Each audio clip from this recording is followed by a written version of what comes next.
belong to empty the dead. The final realization its architects forever returned and built in glass and steel.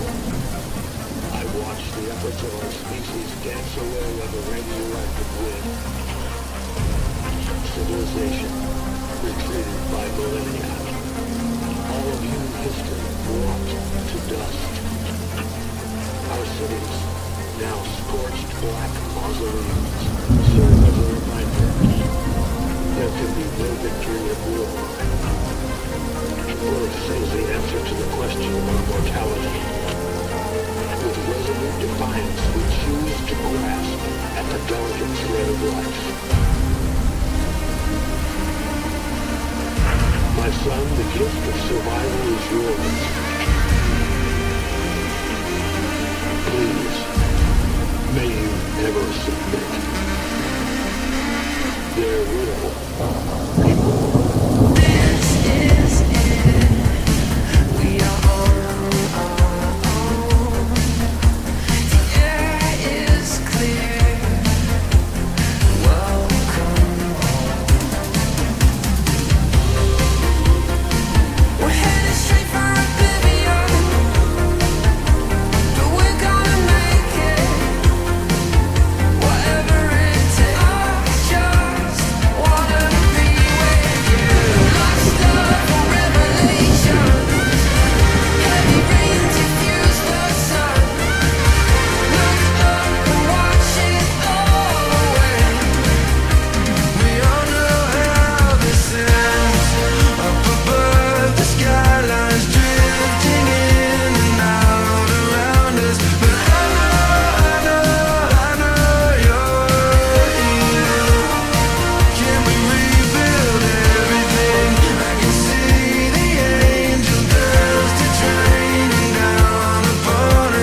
Herzlich willkommen zurück auf Schalke America. It's your boy Richard Carmen here, all alone tonight. No Jack Mangan. Work calls, so understood. Work calls for me sometimes as well, but I'm here nonetheless. Second show of the week. This is the official podcast of Schalke 04 for English speakers worldwide. Yeah, we unfortunately got to talk about the Kaiserslautern match. We didn't talk about that on Monday. We talked about we had to get some stuff off of our chest. We had to rant. And thus, that's what Monday was about. And now, if you missed Monday's show, I suggest you go on YouTube or Twitch and go, it's on both actually. Check it out and watch it. It's about a half hour long. But in that one, we talked about mostly about the Zweite Liga news, which about who's picking it up. Sky's picking it up instead of Sport 1. Not big of a deal there. But we mostly talked about Manga, Tillman, the supervisory board, and our feelings about them, because we talked about the situation with Mike Buskins, Gerald Asamoah, letting go of the physios, and this Ralph Fährmann news coming about. And we read Schalke's statement there. And then also Carl Gerhardt's comments recently when he was asked about why he was fired. So, we did all that on Monday, so definitely go check it out. I'm trying to find my mouse here. But tonight, I think the rundown for time, what we're going to talk about, we're going to do the rematch. I wish we did a rematch. We're going to do the review, the recap of the Kaiserslautern match. We have to just get it off our chest. Hopefully we get some good mojo going to the weekend. I don't know how we would, but we've got to try nonetheless, right? Talk about that. We will look at some newspapers, some different outlets on what they're saying about Schalke. There's some player news we're going to talk about, some news about the sporting director, one outlet says versus another, Waz versus Sky, and then some news about Schalke's training camp for this Winterpause. So let's get things started and go ahead and kick it off. We might as well go ahead and talk about the Kaiserslautern match. We got to, right? 3-0 result. It was nothing else to say. You had Ragnar Ake, a notorious Schalke killer, scored in the first goal in the 12th minute. Hanslik in the 52nd, and then Yokoto in the 61st to put us out of our misery. First off, looking at the lineups in this one, we'll start with the visitors in Kaiserslautern. You had Kral in goal with Elvedi, Sirk, and Tomiak. Obviously, we know Elvedi. In the midfield, you had Ronstadt, Aramu, Kleinhansel, Yakoto, and Kalak. And then up top, you had Hanslik and Ake. Obviously, off the top, Ragnar Ake is a guy who, no matter what team he's played on, he always seems to be a thorn in our side. Frankly, he's a player I wish we had at Schalke. He's a good player. He's a consistent player. Good team, bad team, doesn't matter. He finds ways to score goals. You gotta love those and have those players on your team. Obviously, Elvedi is a known commodity for German football fans. He played in the Bundesliga for many years. Now he's with Kaiserslautern. And then Yokoto is a guy who's a very slick player, good player overall, and obviously 2 to 3 I just mentioned score goals on this past weekend. Looking at our lineup, Häkkinen in goal, as you'd imagine expected. Back four didn't change from the last game. You had Bullet right back with Kalash. Oh, Kalash I got reinserted back in, right? Kaminski and Merkin. Midfield 5, you had Gruger and Schallenberg in front of the defense with Bachmann as the point of that center midfield with Yunus on the left, no more. And Silla on the right with Karaman leading the way. Interesting lineup. Obviously, Bachmann last game worked very well for us in that front forward role. No Paul Seguin. Would have wished they had Paul Seguin in this one to start. He came in at the end in the second half, but the lineup going into the game we were confident with it. At least I was confident with it, considering how the last game went, and we seem to be doing much better with it. On the bench, Hoffmann, Felipe Sanchez, Gantenbeim. Good to see him back on the bench. Mehmet Aydin, Donkor, Seguin, Tempelman, Lasma. Good to see Lasma back as well. And Peter Ramert Obviously, last minute Templeman, Seguin, Donkor, and Aiden all got into the second half. If you look into the bench of Kaiserslautern, for me, a couple names that stick out for me, known commodities for me at least. Jan Guillamera, good player there, as well as Kenny Prince Redondo. FIFA heads, he's always been a guy who, like last week, is a guy who was a player who had a lot of potential, and it was fun bringing him up through the youth system. I think he was at Union Berlin in early FIFA editions, but he was involved in this game. So two guys to keep an eye out there for. But yeah, there's an interesting game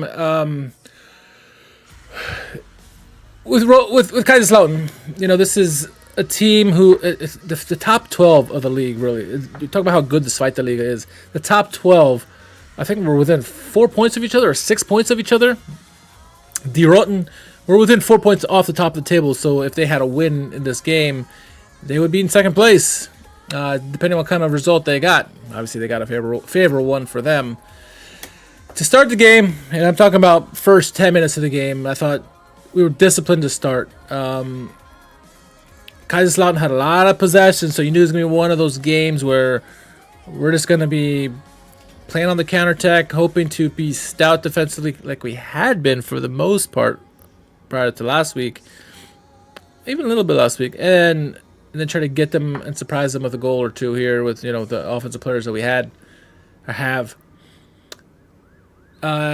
Looked like we had a chance that it was maybe starting to work out at, I don't know, 9th, 10th minute. Silla sets up Bachmann in front of net. Unfortunately, Bachmann skies the shot, and that should have been a signal for us of how the game was going to go, really. Ball, yeah, you can say what you want. Silla passes the ball back to, centers the ball back to Bachmann, slightly behind him. A little hard for Bachmann, yes, absolutely. But, you know, kind of wish it was Karaman in that situation, because Karaman seems to put those things away. He's on one of those moods, and Bachmann's not quite there yet, you know. So can't fault Bachmann too much. But I mean, again, he got a shot off. Unfortunately, it was a sky shot, wasn't good. But as the football gods work, you know, when it doesn't work on one end, the ball usually goes to the other end, and they make you pay for it. And this is what happened in this one. A counterattack from Kaiserslautern on the left-hand side. Bullet was pitching up on the play, and I think Gruger's the one that took over for him. And actually, I have a screenshot of this. So Bullet is back here. If you can see my mouse, right under the Zweite Bundesliga sign at the time here. That's for Bullet. Bullet was pinching up on the play. So Gruger was covered for him, and Gruger gets beat on the left-hand side. Now you look at the play here. Guys on the left-hand side, clearly it's going to cross it in. If you're playing defense, if you know who you're going up against, and I'm talking about Ragnar Ake, you got one job, and that's to cover him. You have two guys in the middle there, Merkin on the right, Kaminsky to his left. You got Kalash in the middle trying to stop the cross from coming in. One job. And they couldn't do it. The ball gets past Kalash, you expect that. Kaminsky and Merkin, neither guy really made a play on Ake, kind of just ball watching. And the result, a tap-in goal. Good finish from Ake past Hekkerin. Could Hekkerin came out maybe better and challenged Ake? Sure. But I think the defense here, Kaminsky and Merkin, are really to blame on this one. I can't decide who I want to blame more on this. Merkin obviously sees Ake. He should be right up on him. And I gotta remember, have to go back to watch the highlights again. But like, I don't think Ake is that much faster than Merkin. And maybe he was catching up from behind. But I mean, like, Merkin's got to close him down. And also, if you're Kaminsky, you should be aware there's a guy there. Hopefully, Merkin is screaming at the top of his lungs, or Hekkerin is. And if you're Kaminsky, you sliding over towards Ake to at least interfere enough with the ball, interfere with his vision that he misses the ball when it does go through. Nope, Ake goes right through, taps it in, goal, 1-0, just like that. And it's like, oh man, here we go. Sucks the way to go down the way it was. But I thought right after the kickoff, good response by us. Yes, Kaiserslautern had more of the ball, and they continued to own the possession, but I think we responded well. We started playing a lot tougher, and it was like a wake-up call that we needed. In the 24th minute, there's a good transition that led by Merkin, ball found its way to Bullet. The shot he had, a little tame. I mean, I'm glad he put it on net and all, and I know he's a right back, but I mean, Merkin does all this work, get it down the pitch, crosses it over, finds an open Bullet. Bullet puts a shot off. I mean, at least he got a shot off, right? But a pretty weak shot at the keeper. Fairly easy to save for a crawl. But again, we seemed like we were doing much better. And then in the 40th minute, kept it close. Ake wide open on a corner kick. Again, we talked about this in the first goal. Ake is the one main guy you got to watch. Sure, they got other players in there, but Ake is a danger man, and especially on a corner kick, he's one of the first names, if not the first name, you have to find who he is and mark him. Left wide open. I don't know who had the assignment with him. If it was Kalash, Kaminsky, or whom, or Merkin, or I don't know who the hell it was, but they missed the assignment, and he got a wide open shot. Luckily, he shot it right at Heckren. Easy save. And then shortly thereafter, the Fußball Guts, felt bad for us, and Ake goes out as an injury.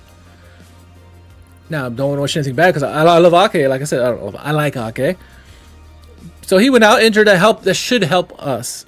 We at least went to halftime with that scoreline 1-0. Just before the half, that was a little bit of boost of energy for us, I guess, and we nearly scored just before halftime.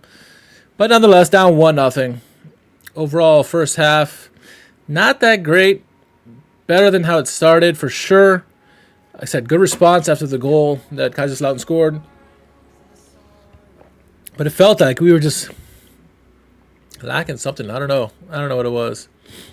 But it was close, 1-0. So there's still a chance that we could come back and get a good result out of this. But no, it didn't happen. Good start to the second half, I thought. A little bit more onus by our players, trying to do something. Knew they couldn't just be in a defensive shell the whole time. 52nd minute, a good run by Yunus. His run, slaloming in and out, kind of led to like chaos in the box. And eventually it was a header. The ball got in the air, and Bachmann headed it towards goal.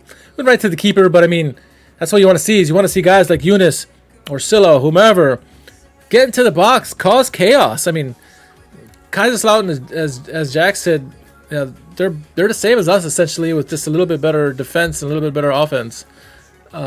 So that's not saying much about their defense. And so obviously in that play, you see Yunus gets in the box, causes chaos, and nearly paid off. So you want to see more of that. But again, when you don't score, the Fußball Gods make you pay for it. And immediately, Kaiserslautern go down, and they score a goal. Got a still of that as well.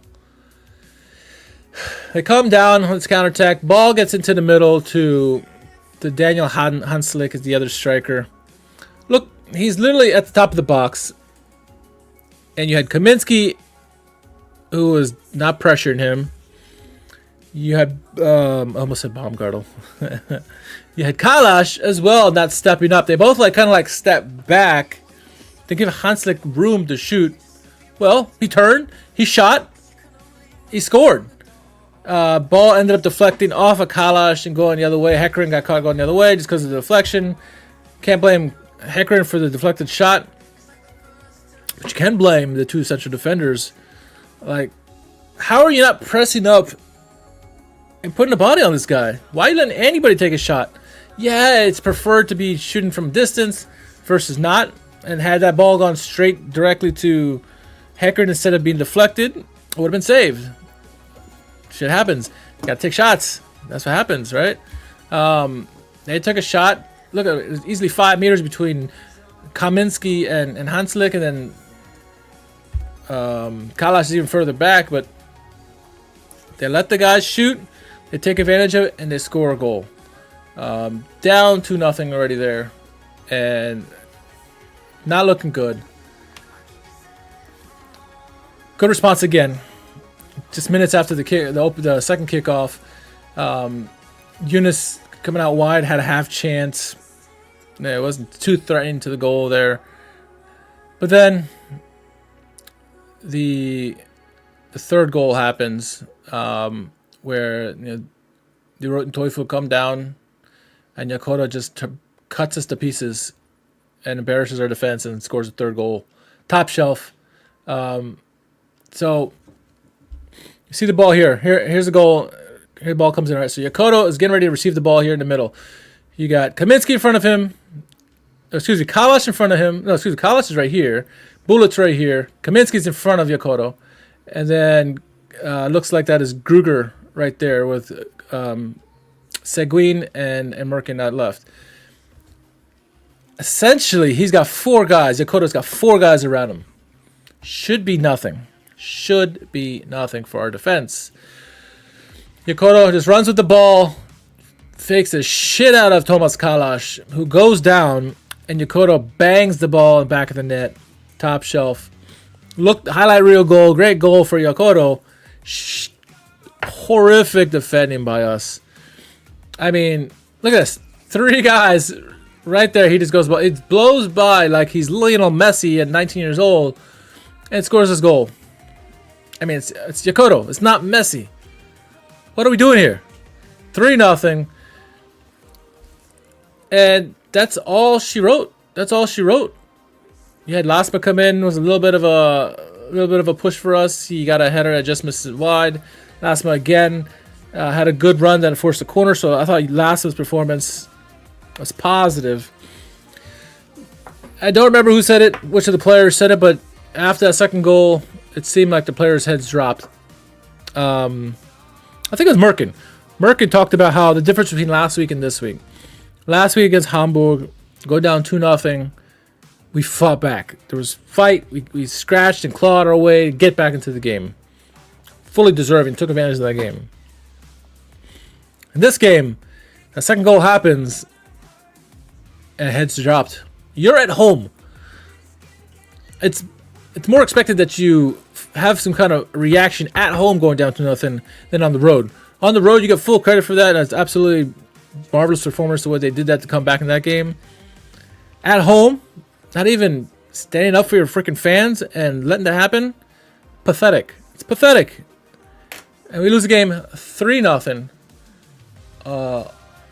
Terrible way to lose at home again. And it's only gonna get worse for us. Looking at let's see if I can get our schedule up here to share this, because where is it? Here we go.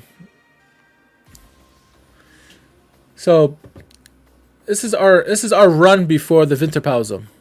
All right, played Hamburg, got a draw, great result. Lost at home to Kaiserslautern. Now we play first place Paderborn. Kaiserslautern's number 2, by the way, now after that game. Paderborn now, we play who are first place at Paderborn. Follow that up against Fortuna Düsseldorf. And then Elversberg. So where are Paderborn, Düsseldorf, and Elversberg currently in the table? Well, I don't want to see that. I want to see, go back to the main table here. Paderborn are in first place. Hamburg is second now. What do we jumped there? They were again top 12 or within 6 points of each other. Kaiserslautern now third. So Elversberg fell a little because they lost this weekend. They're 6th place. They're still within 5 points of first place. 1 point of second place. Where's Dusseldorf? Oh, they're just behind them at 22 points. 1 point off of second place. This is a gauntlet we have to get through. We have to get through this run here. And I don't know how confident I am that's going to happen. I want to see a response against Paderborn.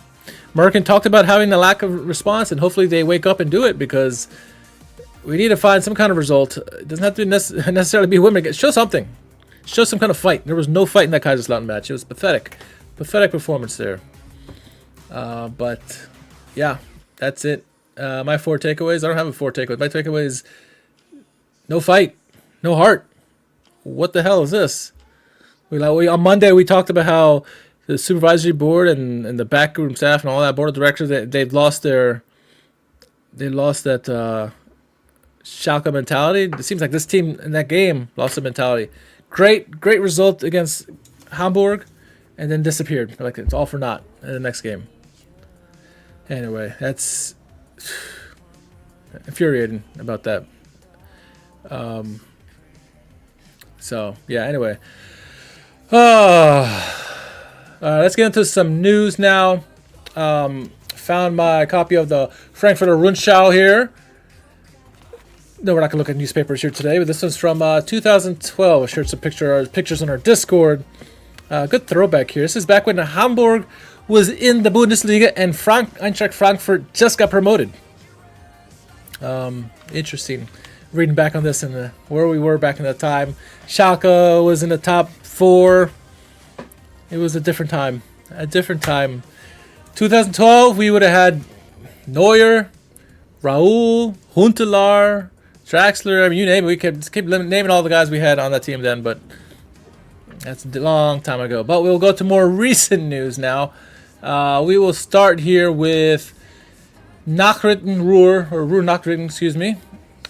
Player news here. So they're saying, in addition to Ibrahim Cisse and Brian Lasme, Martin Wazinski, I'm wishing it's Marcin Kamiński, but Martin Wazinski is also possibly being sold. Cisse, I'm kind of surprised, not really. Schalke's playing like Sassuolo did against Milan. Yeah, no fight. That's true. That is true, Anthony. Good to see you, man. Look out. Absolutely. Yeah, in terms of these sales, like Cisse doesn't surprise me. I mean, it is a little surprising considering what we heard from Kies van Wonderen, saying he's in the right track and ready to bring him back to the first squad. Maybe that Cisse wanted to get out. Lasmus is... I see it from Lasmus' side because he's not getting the pitch time he thought he should get, but like in that last game against Kaiserslautern, he's one of the few guys that showed anything, and maybe that's what he's trying to do is show something to get his sale value up or something. I don't know, but I'd rather keep Brian Lasme. Martin Wazinski, I'd rather keep him than Felipe Sanchez at the moment. Just what we've seen from Felipe Sanchez. Now, I'm not saying get rid of Felipe Sanchez. I mean, like, loan him out, you know. But Wazinski, you know, might be getting sold. Maybe he's getting sold because he's the better of the two. I don't know. It says, like, Schalke want to put Hamach on loan to gain more match practice. We'll see. A player we could possibly use, but he hasn't done anything for us so far this year. What we've seen of him, yes, the team has been poor, but we haven't seen anything thus far. So put him on loan, get him some match fitness, I guess. Why isn't he playing for the U23s? Get some match fitness there, but anyway. Who else? Steven Nude. He might be loaned out as well. That makes sense. He's young, 19-year-old. Loan him out, get him some pitch time. Other way he's going to get better. And then Thorben Hoffmann wants to leave this winter because obviously he comes from Eintracht Braunschweig expecting to get a start. And it looked like he was going to be a starter, and then lost that position to Heckern, who stepped up in a big way. So he obviously wants to leave, but Schalke's like, nah, we're not going to let you leave. Injuries happen. We know that too well. Fairman's not an option. So you will be our backup just in case I get an injury. We need someone decent out back there. So, all right. Not bad. Not bad there. Nothing. Those make sense to me. Moving on. Let's see. Next bit of news. This bit of news here comes from Vaz. Okie dokie. All right. So we knew that Schalke, especially the General Assembly, they said that they were going to go back and look for a sporting director because mea culpa, we messed up. Schalke does need a sporting director. Well, Vaz, this is Andreas Ernst and who's the other guys on I forget all the guys, the reporters for in Vaz, but they said they're reporting saying it is still unclear whether Schalke will appoint a sports director or a sports executive.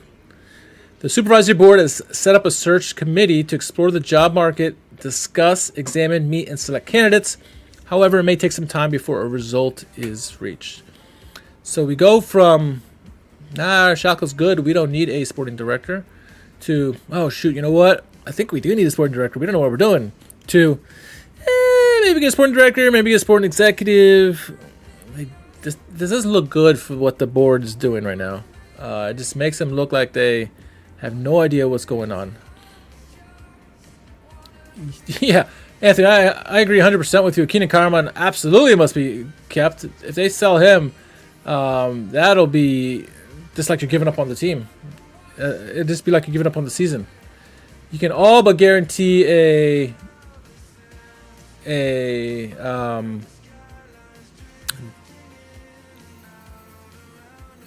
relegation. Damn, lost the damn words. That you all expect a relegation if we go ahead and get rid of Keenan Carman. And that would be one of the worst things they could do. But it is Schalke, so we'll be surprised, I guess, as well. We'll see what happens. But hopefully they're not that dumb. But you know what I mean. So okay, let's get the next bit of news here. That's not what I want. Let's get shop that. So screens here. So next bit of news comes from Vaz as well. All right, so this is the requirements, the profile of what Schalke are looking for in the sporting director. I thought this was interesting. He should form a team with Manga on equal terms. Okay, so they want him to be. Manga wants a lot of power, and he doesn't want to be pushed over by anybody. So got it. Check. Next, he should be experienced. Oh my gosh, really? Okay. Experience. No shit, Sherlock. Third, he should stand for squad development. He should. Shouldn't anybody in this position? And is that what Ben Manga's there for? Who's not there for squad development? Why would you have a job if you're not there for squad development? For any team. 4, he should represent the line in the EV with support cooperative. Okay. 5, he should be eloquent in dealing with the public. Now this comes because I think Tillman doesn't want to be in front of the public as much as he has been, and so they're trying to find someone who can speak in front of people, so that way Tillman can step back. Lastly, it should not cost too much in terms of salary. Okay, so we have no money. You gotta play for us. You gotta come work for us for free, and be competent and capable, and be sports director of the year. That's what I took away from that. Unrealistic. Manga should not decide on transfers alone in the upcoming transfer period. Obviously, gonna do this with a sporting director. The new man, even if he is above Manga in the hierarchy, should fit in with him. Should not feel like he is bigger than him. Okay. Manga's confidants, such as Freddy Bobic or Jorg Schmatke, are currently available, but they are not on Schalke's list. Jonas Bolt and Manga, so it's said behind closed doors, would not be a good match. He is not a candidate either. Yuri Mulder is still not scheduled to be there for that long, so he's still the temporary guy there. So doesn't tell us much there. It's comical, the requirements that they are looking for at the moment. The fact that they don't have any money there, I don't know. All right, let's go over to Sky Dirk to see what he has to say on all this sporting director stuff. He says a new sporting director is expected to arrive before the upcoming Winterpause break, not international break as Schalke Zone here had put. The Winterpause break, so coming up soon within 4 weeks. Apparently there are no suitable candidates lining up. He heard it'll take 3 to 6 weeks, so that kind of lines up with the Winterpause. But even there, I tend to believe that the current Schalke makers do not want to give up any of the power and do not want to deviate from their path. So they want someone who's going to think they're bigger than the board. The board wants to have the final say in everything and not get challenged. Because they say if someone comes along with a lot of knowledge, they will later reveal that they maybe perhaps didn't have that much of an idea after all. Big problem. Yeah, and that's what kind of we got from the General Assembly is that y'all don't know what you're doing over there in the board, huh? You're flip-flopping, saying one thing and going back on it and doing this and mea culpas, and we already got that sense, so bringing in a guy who's smart is probably a good thing because he'll probably fix what the mess you guys are making, but that's my opinion. Anthony says, experience should be a minimum requirement for a sporting director. These idiots don't learn. Yeah, I mean, yeah, 100%. 100%. All right. The last bit of news that I have is more on Sky Dirk. Oh, I got two more bit of news. This one and then where we are going to the Winterpause here. But moving on. Pull up my screen here. More from Sky Dirk. Okay, decision made. Schalke wants to hire sports director. So he's saying that, unlike Vaz is saying sports director, sports executive. Sky Dirk says sporting director.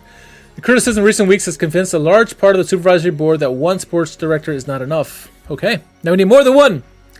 We're in such a bad shape that, shit, we need two sporting directors. A search committee is now looking for a strong man who will replace Matthias Tillman in the public and support Ben Manga. See, Tillman wants to step back and have this new guy in front face and center. At best, the new board should be found by the winter break. There is not yet a hot lead in terms of the sporting director. The first decision for the boss will be a tough one. The question is whether Kees van Vonderen is still the right coach for Schalke 04. Yeah, I mean, it depends on how the rest of the Zweite Liga table pans out because it's almost, you can almost say, let's just say we lose all the remaining games before the Winterpause. Okay, that's fine and dandy. If every team below us loses two, we haven't really changed any position, and so Van Vonderen's job is safe. Now, all of a sudden, if results go certain ways, and we're second at the bottom of the table, or even bottom of the table, yeah, absolutely, his job should be on the line. Let's have some consistency for a little bit and see if Kees van Vonderen can figure this out. But he needs some support. He needs to bring some players. He needs to, I don't know what the issue is. Like, I don't know if Van Vonderen's issue. Well, obviously not because we had issues before him. But keep changing managers is not the way to do it. It's not. It doesn't help anything. It doesn't help anything. All right, enough of this nonsense. Last bit of news I have is about the Winterpause, where the training camp is going to be.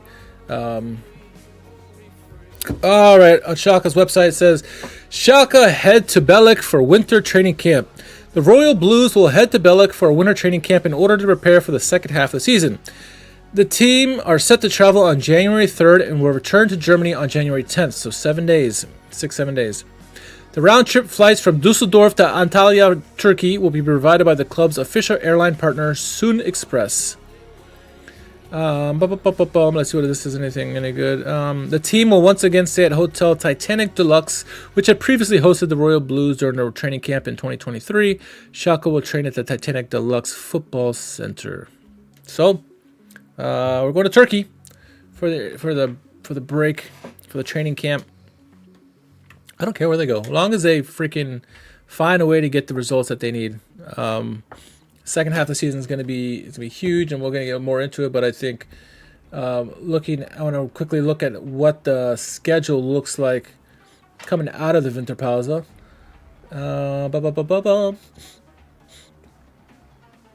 First game back is Eintracht Braunschweig, a must-win game. We need to have a hell of a training camp and get ready and take on Braunschweig and beat them. Yeah, because it's not much. The games after it is not much easier. It's almost another gauntlet right after that. So, it seems like anybody playing the Zweite League is going to be hard. And obviously, when you look at the table, and there are 12 teams within 8 points of each other. It's a good league. You got Nuremberg in 12th position with 19 points, and then second place is 23 points. So 4 points separate 2 from 12, and then Paderborn has a little bit of a cushion of 4 points. It's a runaway. There's a big drop between 12th and 13th, though. You have 5 point difference there. So the bottom, what is this? 7? Bottom 6. Bottom 6 are within 6 points of each other. So the bottom is more spread out than the top. We are, 5 points for the bottom. So yikes. He says, the fact that Ben Manga is still working on the board of Schalke is part of the reason why the club is in the mess. Yeah, 100%. All right, that's enough for tonight. Had the we had the video on Monday where we ranted about the supervisory board and Ben Manga. And tonight we obviously talk about other things. Talk about the game in particular, Kaiserslautern. Our next game is coming up this weekend against Paderborn. A game will be on, another Friday game. Oh, it's on ESPN Plus, so that's a positive.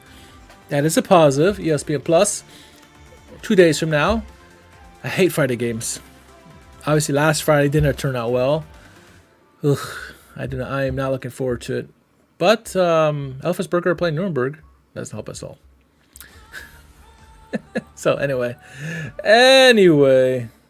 games on Friday. Let's see what we do.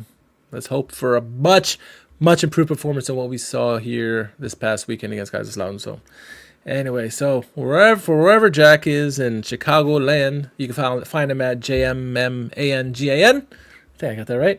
Follow me at R_KHARMAN. Thanks to everyone who listened and watched tonight and listened along the podcast. We'll catch you guys soon. And also don't forget to subscribe to Schalke America all across social media, YouTube, Twitch, all that great stuff. Appreciate it. And let's enjoy this misery together. Let's enjoy this misery together. Enjoy the rest of your week, next 2 days, because Friday is coming quick and fast. So enjoy, everyone. Look out.